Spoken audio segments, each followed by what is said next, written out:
Anecdotally, we've also heard this from parents as well. And another piece of research to support that, when we conducted a survey with parents, that 7 out of 10 said that Prodigy helped reduce their child's math anxiety. So this is one of the key benefits of game-based learning and one of the big reasons that we started the company.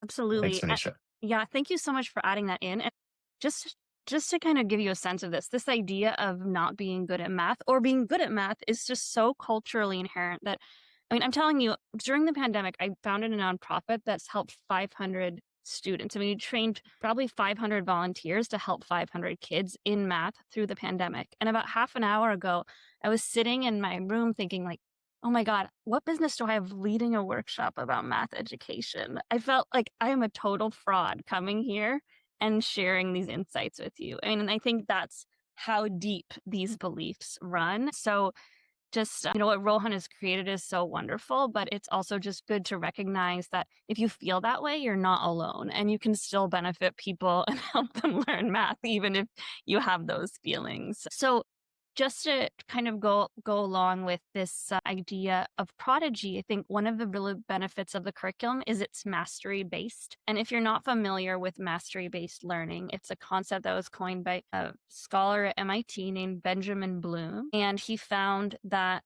students who are able to learn one-on-one at their own pace in a sequential way. So they're mastering foundations before moving on to the next step learned 90% faster than children who are learning in a group setting. And the value of a well-designed math program where you have to really learn addition, multiplication, all of the basics before you move on to higher level math is that you don't have those gaps later on. And that can also address a lot of the issues with learning differences. And one thing I like about Prodigy is it is structured in a way to make sure that those fundamentals are mastered, and that can take away a lot of the stress of learning. So a lot of people brought up this thing of, okay, I don't feel like we have enough time to teach math, or the math is going so slow. And what I really want to encourage all of you to think about is that learning isn't linear. Like sometimes math is going to go really fast and sometimes it's going to go really slow.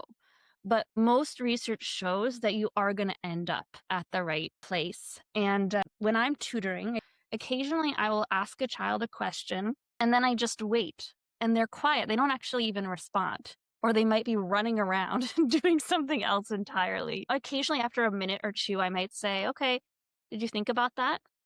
And then it's done. Maybe the next day they'll come back and they'll haven't had an insight, or it might be a month from them. But I think that sometimes as parents, we have this instinct to say like, did you hear the question? You know that, you know that, you know that.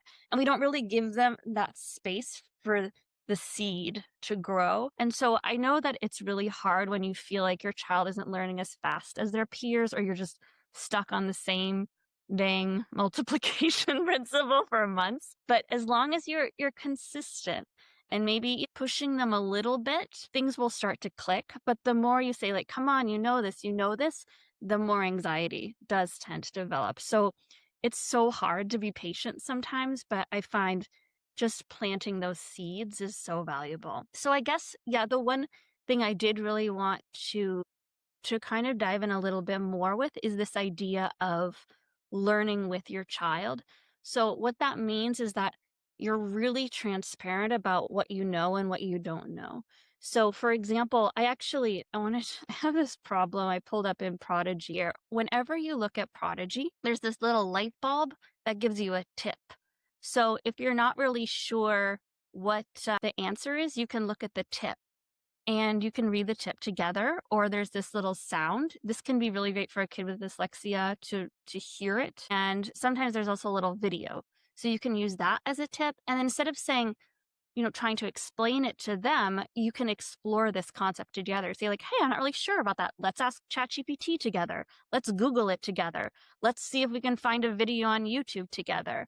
And then even better, especially if you have a gifted child, you can circle back and you can have the child explain it to you. And that's the student as teacher technique. So always, if you really want to get that deep level of concept, ask a question, let your child ruminate, and then come back and have them teach it to you. Some of you asked about siblings, and that really is kind of a tricky one. We had to teach kids in groups during the pandemic. And in that case, depending on what your access to screens are, we found it was really valuable to have the kids start teaching each other. So all of the kids will be playing the game, and you're kind of working as a guide when they get stuck, guiding them along, occasionally popping in and saying, "Hey, can you explain that back to me?" And the kids can get really excited about explaining concepts to each other as well. So that's something that we did a lot. There's also, so essentially, like, kids are working independently, but then they're also chiming in and supporting each other, and they're watching the way that you're teaching them as you go. Okay. So those were kind of like the main basics that I wanted to go through. I guess we did actually cover quite a bit of what I was going to talk about as well. But I did also kind of want to go a little bit deeper into this idea of gifted and advanced math, because a lot of you are wondering, like, how do I support a gifted child? And again, it's really a matter of giving them that freedom to learn at their own pace with the right curriculum.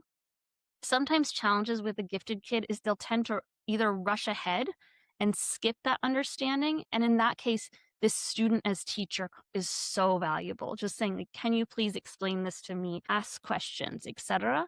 And then on the inverse, sometimes children who are gifted get very frustrated if they get an answer wrong. And they're even like, they're afraid to even try because they're so scared about getting it wrong. And we've seen this so many times at Modulo. And in that case, I always suggest to parents, you're going to have to model yourself not being a perfectionist. You're going to have to start celebrating your own failures and really model that attitude. Talk about struggles that you're having at work, that you're pushing past. And then when you're doing those math problems together, just, very gently bringing that attitude in. But I think the biggest way to support that is really to start with yourself. So, yeah, and I think that's pretty much the main things that I wanted to cover. Think, Rohan, people had a lot of questions about how to optimize Prodigy. So maybe do you want to take people through that a little Yeah. bit? And then, and as Rohan's talking, feel free to put any questions you have in the chat, and I'll be on it like a hawk. Thank you so much, Manish. Just to help me out in terms of how deep to go on the Prodigy platform, if you wouldn't mind in the chat typing, are you currently a Prodigy user and use it with your child? Or are you new to Prodigy and kind of want to learn a little bit more about the platform more generally? So that would help me to cater kind of my level of demo here. Gail, you're new to it. Awesome. Thank you for that, Gail. Anne's a Prodigy member. Awesome. Kara's the current user as well. Thank you. Okay, fantastic. And Alicia, I see you use it as well. Awesome. Okay, so we've got a good mix. Most are current users of Prodigy, so that is fantastic. Here, during my section, I want to give you a little bit of a preview as to how to use Prodigy with your child in the optimal way in your homeschooling practice. And just to give you a little bit of background, I am going to log into my Prodigy account. So the way that Prodigy works for the math game is I have my own character here. So this is me on the left-hand side of the screen. Can you guys hear the music as well? I cannot hear the music. Cannot hear the music. Okay, let me just share my sound as well. There Now we I go. can You hear it. should be able to see my sound now, or hear my sound now. Okay, and the way that Prodigy works is as I'm going about the Prodigy world and leveling up my wizard character, I have to battle various monsters. And in order to defeat these monsters, I have to answer curriculum aligned math questions. So, for example, I have just gotten into a math battle right now, and it gives me a question, in this case, on fractions. And you can see that it's actually using a particular manipulative here called fraction strips as well.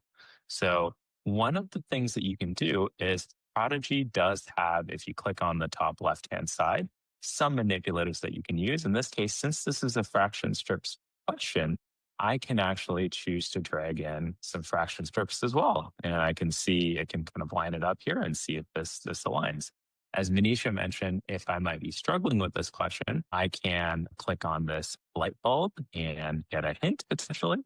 And then I am going to say this represents 1/4 because this roughly lines up to 1/4 here. Okay, 2/8. I'm going to go back to our team with that one. I think there's 1/4 is also an acceptable answer. So let me answer this one in the way that this question's accepting. So 3/6. Awesome. So if I get the question right here, what this will do is I can choose to use my powers against my enemies here. And eventually I'm going to defeat my opponents.